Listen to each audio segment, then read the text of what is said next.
네, 여러분 안녕하세요. 조홍만입니다. 오늘은 유대인의 그 민족 종교이자 또 토라의 길이라고 보통 얘기를 하는데 유대교에 대해서 우리가 좀 살펴보려고 합니다. 여러분 현대적인 논의부터 한번 시작을 해볼 텐데 1967년도 6월에 이 중동 전쟁이 이제 끝이 납니다. 이때에 이제 역사학계나 또 고고학계에서 굉장히 아주 흥분된 상태였어요. 왜 그러냐면 당시 이제 팔레스타인에 이주를 귀환을 해서 결국 이제 이스라엘이란 그 나라를 건국하고 거기에서 이제 중동 전쟁을 여러 차례 거치면서 이들이 어떻게 해서든지 이런 팔레스타인에 대한 어떤 차별을 한다라고 하는 그런 이미지를 어떻게든지 벗어야 되겠죠. 그리고 자신들의 어떤 이스라엘의 어떤 건국, 이스라엘의 정체성 이런 것들을 이제 많이 알려야 될 필요성을 느꼈기 때문에 소위 성경, 구약 성경에 나와 있는 그러한 어떤 기록들을 이런 고고학적 발굴이나 이런 것들을 통해서 우리 소위 뭐 성서 고고학이라고 하는데요. 그런 걸 통해서 확증하려고 했었죠. 결과는 어땠습니까? 참담했습니다. 왜 그러냐면 여러분들이 꼭 유념해 두셔야 되는 게 지금 유대교에서 얘기하고 있는 이런 이제 소위 이제 그리스도교에서 얘기하는 구약이라고 하는 여기서는 보통 이제 히브리어 성경이라고 얘기를 한단 말이에요. 타나크라고 얘기합니다. 이걸 갖다가 조금 이따 더 얘기를 드리겠지만, 근데 이거는 어떤 일종의 종교사지 어떤 세속적 의미에서의 역사서는 아니라는 거예요. 그렇게 이제 하다 보니까 안 맞아요. 우선은 여러분 왕조 시대가 등장을 하는데 다윗하고 솔로몬 왕이 상당한 어떤 통일 왕조를 이뤘던 어떤 규모도 크고 소위 이제 우리가 어느 정도 가늠할 수 있는 어떤 어떤 국가 체제를 갖췄다라고 이렇게 생각을 했었는데 이 발굴을 해보니까 그냥 어떤 부족 국가의 군장 정도? 예, 그렇다는 거죠. 그리고 소위 이제 솔로몬의 영광, 솔로몬의 영화 뭐 이런 것들에 대한 얘기 많이 하죠. 정말 수많은 어떤 인간이 누릴 수 있는 모든 부는 다 누렸던 그런 왕으로 보통 대표되는데, 근데 알고 봤더니 솔로몬의 영화라고 하는 것도 북이스라엘이나 남유다라고 하는 훨씬 후대의 솔로몬 이후에 이제 남북으로 분열이 되거든요. 그때에 이뤘던 그러한 어떤 문화적인 결과물들을 오히려 이제 역투사를 해가지고 쓰여져 있더라라고 하는 얘기입니다. 그리고 이제 제가 이렇게 말씀드리는 이유는 사실 이 말씀을 드리려고 지금 이제 이스라엘과 팔레스타인 분쟁 문제, 중동 전쟁 끝났을 때부터 그래서 이제 현대적인 논의에서 오히려 이제 가장 중요한 사건으로 지금 들어가려고 그래요. 바로 출애굽 사건이죠, 여러분. 역사적 사건일까요? 아니면 그냥 신화일까요? 그게 문제란 말이에요, 지금. 그래서 말씀을 드리는 건데 사실상 이 팔레스타인 원주민들 있지 않습니까? 예, 팔레스타인 원주민들하고 소위 이스라엘 백성이라고 하는 현대 유대인들이 있잖아요. 사실 이들이 뿌리가 같다는 거예요. 그래서 사실 이팔 분쟁이라고 하는 것도 알고 보면 같은 동족인데, 예, 지금 이제 그런 갈등 속에 있다라고 볼 수 있을 정도가 되어버렸습니다. 그게 왜 그러냐 그러면은 고고학자들 다수가 지금 주장하고 있는 것은 소위 출애굽 사건 있잖아요. 그 출애굽 사건이라고 하는 것 자체가, 예, 사실상 어떤 역사적인 사건이냐라고 하는 부분에 있어서 상당히 좀 의구심을 갖고 있고, 오히려 그러한 모세를 지도자로 한, 그래서 이스라엘 백성들을 애굽으로부터 탈출시키는 엑소더스하는 그러한 문제는 사실상 그런 사건 없었고, 그 방황하는 하비루라고 보통 얘기를 하거든요. 예. 그러니까 사실은 그 가나안 원주민들이 있었는데 그 원주민들이 분열을 일으키면서 예. 그러면서 이제 그 가나안 원주민하고 그 어떤 방랑하는 그러한 원주민들 예. 그러니까 그 자체 내에서 벌어졌던 그런 사건이었다라고 하는 것이죠. 그게 이제 고고학계의 지금 다수설이라는 거예요. 참 이렇게 되면 이제 어떤 문제들이 생기냐 그러면 여러분 우리가 이제 다시 처음으로 이제 돌아가서 그 유대인들에게 가장 중요한 사건이 뭐냐 그러면은 출애굽이에요. 네. 근데 이 출애굽 사건 자체에 대해서 이게 역사성이 없어진다라고 생각한다면 그럼 모세는 뭐고 그리고 그 출애굽 사건을 통해서 이들이 그러니까 모세가 유대 민족을 애굽에서 탈출시키고 그리고 광야에서 40년을 돌면서 소위 어떤 새로운 민족 정체성이라든가 새로운 종교라든가 이 사람들을 그 노예 근성으로부터 완전히 새 사람을 만들거든요. 그렇게 해서 40년 지나고 나니까 이제 그 여호수아에게 바톤을 넘겨주면서 비로소 가나안 원주민들을 그 약속의 땅 아닙니까? 그것을 정복할 수 있는 그런 어떤 마음 자세라든가 어떤 용기라든가 이런 것들을 갖추게 됐다라고 보통 얘기를 한단 말이에요. 근데 이제 이게 성서 고고학으로 따지면은 이게 정말 제가 말씀드린 대로 이건 하나의 그냥 허구적인 소설에 불과한 게 돼버린단 말이에요. 그러면 이들이 믿는 이런 출애굽 사건, 이런 신앙 이게 뭐가 되느냐? 제가 말씀드렸듯이 이거는 역사서가 아니에요. 이건 그냥 이들의 종교적 신앙 고백이에요. 예, 이게 그렇게 봐야 될 수밖에 없습니다. 여러분이 소위 이제 그 모세가 십계명을 받았다라고 하는 시내산 있잖아요. 그 시내산의 위치를 여러분들이 찾아낸다면 여러분은 1호 박사가 되실 수가 있어요. 예.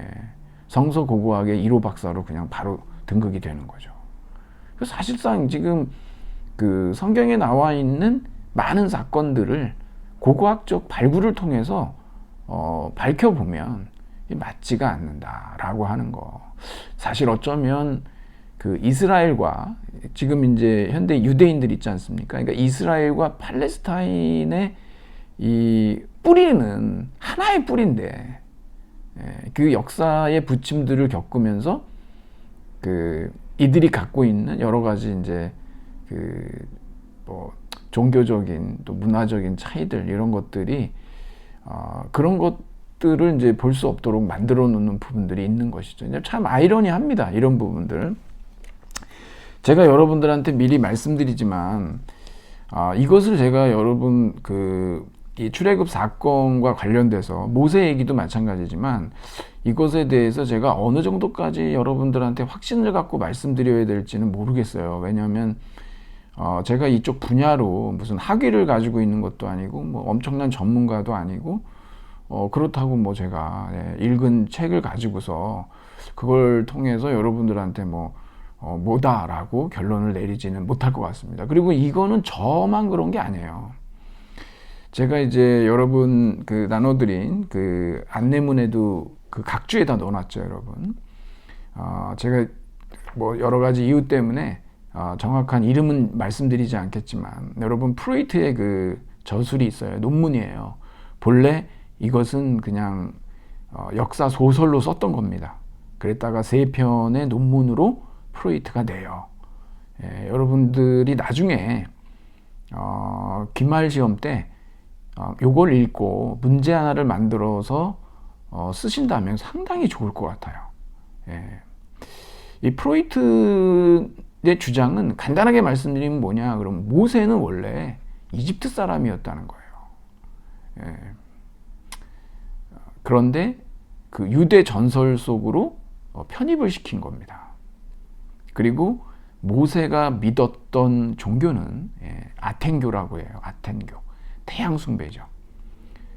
이게 무슨 얘기냐. 여러분들이 아마 얘기 들으시면서 이거 정말 되게 신기한 얘기다라고 보실 텐데 제가 여기서 이 부분에 대해서 아주 자세히 있는 말씀은 좀 안 드리고 여러분이 조금 읽어보시면 좋을 것 같아요. 대신에 몇 가지 제가 여러분들한테 그 스토리를 말씀을 드릴 겁니다. 우선 여러분 그 안내문에 보시면 그 독일의 이집트 학자죠. 여러분 여기 이집톨로지라고 보통 얘기하는데 이집트학을 연구하는 사람들은요 기본적으로 이집트가 열등하다라고 하는 것을 전제로 갖고 있어요. 안타깝지만요. 누가 만들어냈냐 그러면 바로 유럽 중심주의가 만들어낸 또 하나의 오리엔탈리즘이에요. 그리고 그것에 대해서는 제가 여러분 마틴 버넬의 블랙 아테나 1권 아마 여러분 이거 읽어보시면 상당히 충격을 받으실 거예요. 이 책은 대단히 좋은 책이지만 주류 학계에서 백안시하는 편이죠. 왜 그런지는 한번 읽어보세요, 여러분. 결국 19세기 인종주의 때부터 이게 비롯된 것이고 그런 것들을 여러분들이 보게 되면 정말 이 이스라엘의 어떤 이거 이집트의 상고사라고 하는 거, 그 다음에 이제 정말 그리스가 어떤 유럽의 어떤 정신의 그 원천이냐 기원이냐라고 하는 문제들을 여러분들이 좀 보실 수 있어야 되는데 이건 진짜 너무 큰 주제라서 근데 여러분 공부는요 여러분이 어떤 책을 읽다가 좀 궁금한 게 생기잖아요. 그러면 그 책을 또 구해서 읽어보시는 거예요. 그러다 보면 거기 또 궁금한 게 생겨요. 호기심이 생기거든요. 그걸 또 찾아서 읽어요. 계속 그렇게 찾아서 읽다 보면은요 나중에 막 이렇게 확장이 되고 그래서 이제 다 돌게 돼 있어요. 그러다 보면은 보여요. 어쩌면 그럴 거예요. 아마 이게 일반적으로 우리가 물론 여러분 이런 공부는 소위 어떤 시험 준비용으로는 절대 이렇게 공부하면 안 되죠.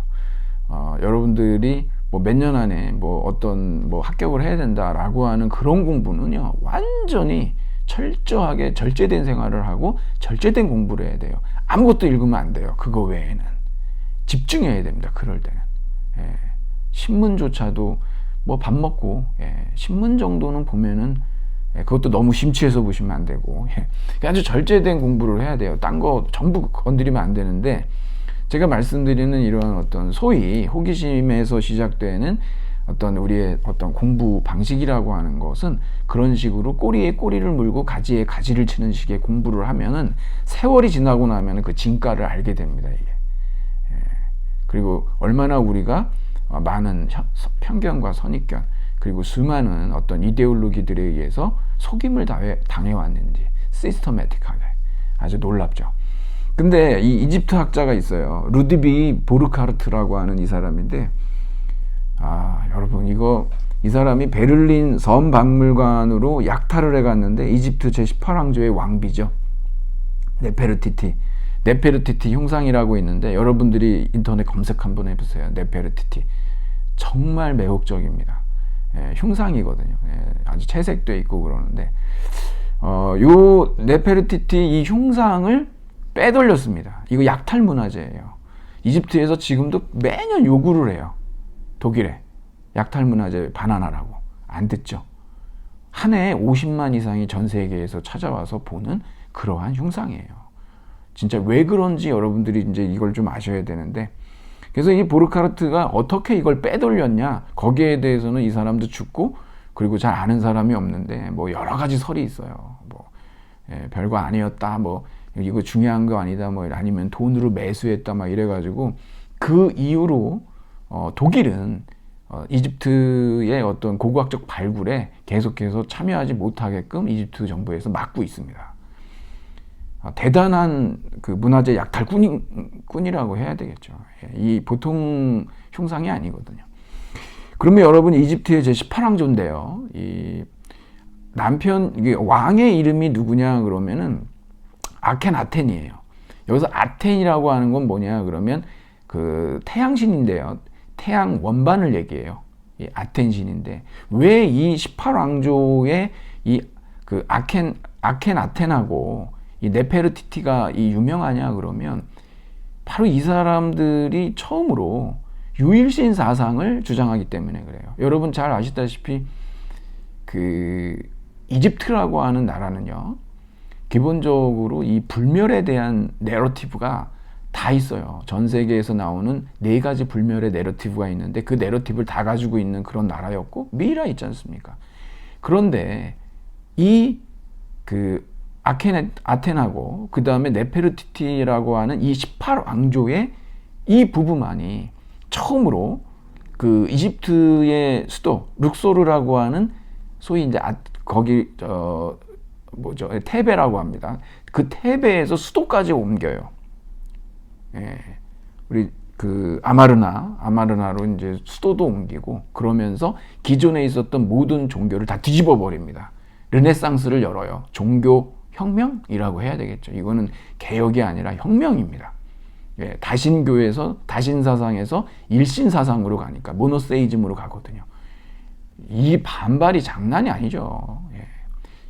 결국은 14년, 17년 정도밖에 통치를 못했습니다. 그리고 나서 그의 딸이 둘이 있었는데 여러분 제가 이렇게 여러분한테 한번 보여드리겠는데 요것도 한번 여러분들이 찾아보시면 돼요. 아케나텐하고 이 네페르티티가 두 사람이 저기 보면은 저 태양 원반 보이죠? 거기에 이제 햇살이 이렇게 내려오는데 그 햇살에 거기에 이제 끝에 이게 손이 달려 있어요. 굉장히 독특한. 그리고 딸 둘이 있는데 저 딸하고 해가지고서 꽃을 바치고 있는 채색된 네페르티티의 흉상을 여러분들이 한번 보셔야 돼요. 그런데 어찌됐든 한 14년, 17년 지나고 나서 이제 결국에 사라져 버립니다. 예.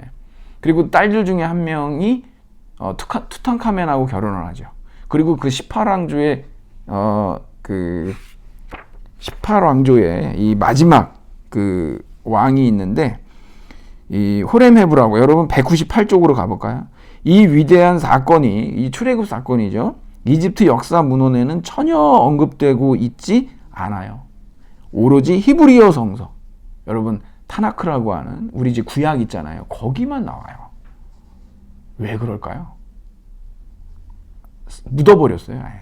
이거를 여러분 호렘헤브가 원래 장군인데 투탕카멘이 일찍 죽고 호렘헤브가 완전히 이 아케나텐하고 네페르티티의 모든 업적들이 있잖아요. 물론 수도 어떻게 되겠습니까? 다시 테베로 돌아갔습니다. 그리고 그 아마르나 유적지는 완전히 묻어버렸어요. 역사 속에서 그러니까 호적에서 이름을 파버린 거죠. 그래서 기록에 나오질 않고, 그래서 이 보르카르트라고 하는 이집트 학자가 이걸 보고서 이건 도저히 내가 어떤 수를 써서라도 이거 놓고 못 간다. 그래가지고서는 빼돌렸죠. 예, 그 심정도 이해는 하는데 문화재 약탈입니다, 이게. 그래서 그 기록 말살이라는 그러한 형벌을 이 호렙헤브가 이제 완성을 지어버린 거죠. 예. 그리고서 이제 그 새로운 왕조가 이집트에서 열리거든요. 그래서 거기 여러분 밑에 좀 더 내려가 보면은 아마도 그러니까 역사성에 대한 의문도 있고 그러지만 이거 여러 가지 정황을 보면은 아무래도 이 바로왕이죠. 람세스 2세 때가 아니냐. 근데 이게 아니에요, 사실은. 예. 람세스 2세 때가 아니고 이게 안 맞아요. 그러니까 역사적으로. 왜 그러냐? 람세스 2세를 보는 이유는 뭐냐면 이때 굉장한 이집트의 어떤 공공사업들이 있었지 않습니까? 피라미드를 건설한다든가 이런 거. 그래서 수많은 노동력이 필요했고, 그러는 차에 모세가 이제 엑소더스를 시도한 것으로, 그래서 이제 반발이 크고 그랬던 것으로 나오지만 사실 고고학적으로 보면은 그렇지가 않아요. 예. 아케나텐이 이거 지금 너무 이거 길어지는데 아케나텐이 결국 14년, 17년을 통치를 하고 결국에 가서 기록 말소라고 하는 그러한 형벌을 받으면서 갑자기 사라져 버린단 말이에요. 그러면은 그 유일신교를 신봉했던 그 지지자들은 다 어디 갔겠습니까? 그리고 왜 이 얘기가 이집트의 역사 문헌에는 전혀 나오지가 않는데 왜 히브리어 성서에만 나오냐는 거예요. 모세로. 이게 흥미로운 거죠, 이제. 그러다 보니까 프로이트가 여러분 이 모세는 그 이집트 공주가 건졌다고 그러잖아요, 물에서. 근데 그 말이 안 되는 게, 그리고 히브리어로 모세라고 이름을 짓습니까? 이집트 공주인데? 가 아니에요. 그래서 원래 모세라는 뜻은 누구누구의 아이라는 뜻으로 왕의 이름에 많이 써요, 이집트에서. 그러니까 이집트 이름인데 이집트 사람 아니냐 이거죠. 물론 그 프로이트도 계속해서 얘기하는 건 뭐냐면 가설이라는 얘기를 꼭 붙입니다. 그런데 그러니까 맨 처음에 이게 무슨 뭐 그 역사 소설이라고 할 정도로 그랬다가 논문으로 썼는데 읽어보시면 여러분들이 그러니까 이 모세라고 하는 이 인물은 누구냐 그러면 이집트 사람인데 이 사람은 결국은 그 아텐을 숭배했던 아텐 종교를 숭배했던 사람 유일신자였던 거예요. 거기에 그 히브리 사람들만 있었던 게 아니라 그 종교를 숭배했던 이집트인들도 있었고, 그때 무슨 민족 개념이 있어요, 여러분. 민족 개념은 19세기잖아요. 그러니까 좀 다 모여 있던 건데, 이집트가 그때 당시에 사실상 그 아케나텐이라고 하는 이 왕이 이렇게 어떤 보편신, 이런 아텐신을 얘기할 수 있었던 건 뭐냐면 엄청난 전성기였거든요. 그러니까 지역신으로 갈 수는 없는 거예요. 그리고 이제 여러 가지 이제 이집트의 어떤 권력 집중화를 위해서도 아텐 숭배를 얘기할 수 있었던 거고. 근데 14년, 17년 통치하고서 그냥 없어지면서 한마디로 어떻게 됐습니까? 그때부터 그 세력하에 있었던 모든 그 국가들, 그 지역에 있었던 식민지들 이런 데들이 이제 결국 그냥 다 분리 독립하지 않겠습니까? 그러니까 이집트에서 통치가 안 되는, 그 컨트롤이 안 되는 상황이었기 때문에 사실상은 이 히브리 사람들이 엑소더스 하는 데 있어서 아무도 막지를 못했어요. 지금 나라가 지금 혼란에 빠졌는데 누가 나서 가지고 그들을 막겠습니까? 그래서 굉장히 쉬웠고, 더더군다나 블레셋이라고 있는데 이 사람들은 사실상 해적이고 해양 민족인데 이들이 또 이집트를 공격을 해가지고 나중에 여러분 가나안 땅에 들어갔을 때 블레셋 쫓아내는데 엄청 고통을 받거든요. 그 골리앗이 블레셋 사람이잖아요. 항상 그 보면은 문제란 말이에요. 근데 사실 그들이 공격함으로써 이집트를 더 혼란에 빠뜨려가지고서 사실은 이게 엑소더스 하는데 이건 무슨 뭐 엄청난 땡큐한 상황이 됐단 말이에요, 사실은. 이게 더 얘기하면 여러분 시간이 너무 많이 지체에 대해서 우리가 할 걸 못할 것 같고, 그래서 여러분들한테 이 정도만 제가 좀 이렇게 흥미 유발의 차원에서 이렇게 말씀을 드려 놓을 테니까, 뭐 하여튼 뭐 프로이트 얘기도 좀 보시고, 근데 프로이트가 주장했던 거는 근데 이제 너무 지나치게 이제 반유대주의, 우리가 그 엔티세마이티즘이라고 하는 이 반유대주의가 너무 강하다 보니까 프로이트는 그 어떤 그리스도교에 대한 어떤 억압, 유대교회 이런 억압이라고 하는 것들이 그 사실 따지고 보면, 그 발생적 기원으로 가보면은 사실 모세는 이집트 사람이었다. 유대인이 아니었다. 그러니까 유대인 그렇게 자꾸 차별하고 박해하지 말아라 뭐 이런 차원에서 사실은 이걸 쓴 거죠. 근데 상당히 흥미롭습니다, 여러분.